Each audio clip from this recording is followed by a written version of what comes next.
Welcome back to Kearsarge Chronicle, and we're here again at the Renaissance Shop. Right now I'm going to be interviewing Charles Massey of the Newport Opera House to talk about a great production they're putting out right now, which really is very relevant to our situation today, Annie. Charles, good to see you. Thank you, Elizabeth. And it's nice to be here in the Renaissance Shop, surrounded by a lot of props that I could use on stage, so I may be backing a truck up before I leave. You know, Annie, even though it was written in the 70s, takes place in 1933. And 1933, it takes place in the 2 weeks prior to Christmas. It was Franklin Delano Roosevelt's first Christmas in the White House. The country was in a depression. People were confused, people were scared, and they needed something to believe in. And oddly enough, a little red-headed orphan was the one that gave them something to believe in. As simple as it sounds, the whole philosophy of Annie is the sun will come out tomorrow. And you know, we need to hear that today. When the writers found that they were interested in telling the story of Annie, they said, yeah, but where did she come from? How did she find Daddy Warbucks? Why did he adopt her? How does it have a happy ending? That's what they created. So the search in Annie is Annie's search for her parents. All she knows of her parents is she has part of a broken locket around her neck. And she believes that somehow she will find the person who has the other part of that locket, and in finding that, she'll answer the question of who her parents are.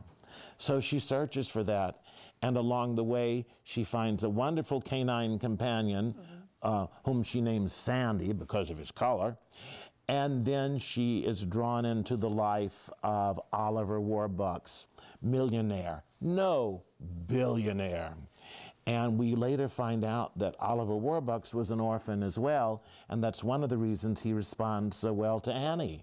So there's a lot of love, a lot of hope, and it's played against the background of the Depression.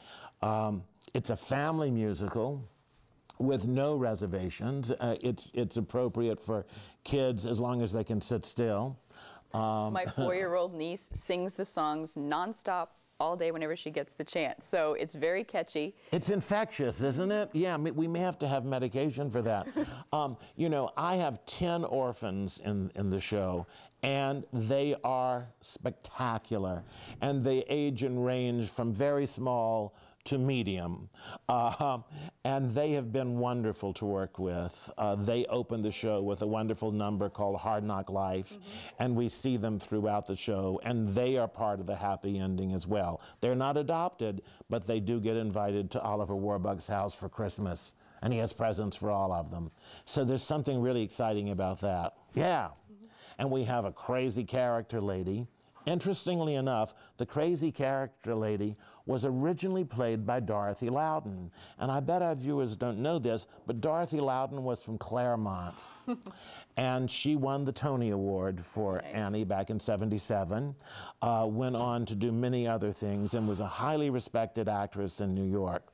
Our character lady is Meg Cowan, who's very well known in this area. I'm going to ask you who your friends are, because yes. You brought some people along with us, and how that perhaps you're using the theater, not just to educate your actors, but maybe using this production to reach out to the community. You know, we're doing that, and I do like imaginary friends. This is a doll of Annie. When the show came out, McCall's wanted an Annie in every house, like a chicken in every pot, an Annie in every house. And they created a wonderful pattern. And so mothers all over the country were at their Singer sewing machines making Annie dolls for their kids. And what about We found the original McCall's pattern. Now, what's Annie without her dog? Eyes aren't in yet, but they will be soon. And so we have had these made, and we're going to sell raffle tickets at the show, and the money from this raffle will go to the Newport Opera House Association. You know, Thank you. You know, we're also going to do something that I think is very important. We're going to do a tie-in with the Newport Food Pantry, because it was during the Depression that food pantries started.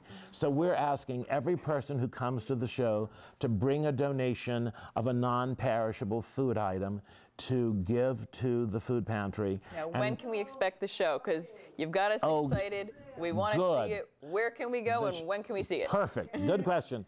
The show is April 15, 16, and 17. That's a Friday, Saturday, and Sunday. The Friday performances on the 15th and the 16th will be at 7 o'clock.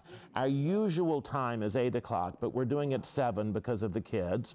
And then on Sunday the 17th, we're having a 2 o'clock matinee. Beautiful. So 3 performances. Now, tickets are $12 and $15. Ticket prices donate seating locations, not age. And the $12 tickets are closer to the stage and not as desirable. The $15 tickets are all good.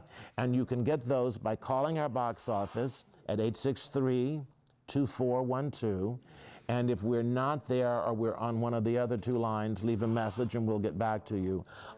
There may be tickets available at the door, but they're going pretty fast. Don't take the chance. I wouldn't risk it because I would hate to turn someone away. All right, so you heard it. That's April 15th, 16th, and 17th. Check the times because it's a special time for the show, and there's a wonderful matinee. You're going to be able to see a part of history, an analogy for our times, with the hope of tomorrow and sunshine on its way, and you can help out a great cause at the Newport Food Pantry. Charles? Great. Thank you very much. Thank you. See you Come then. to the theater. Bye-bye.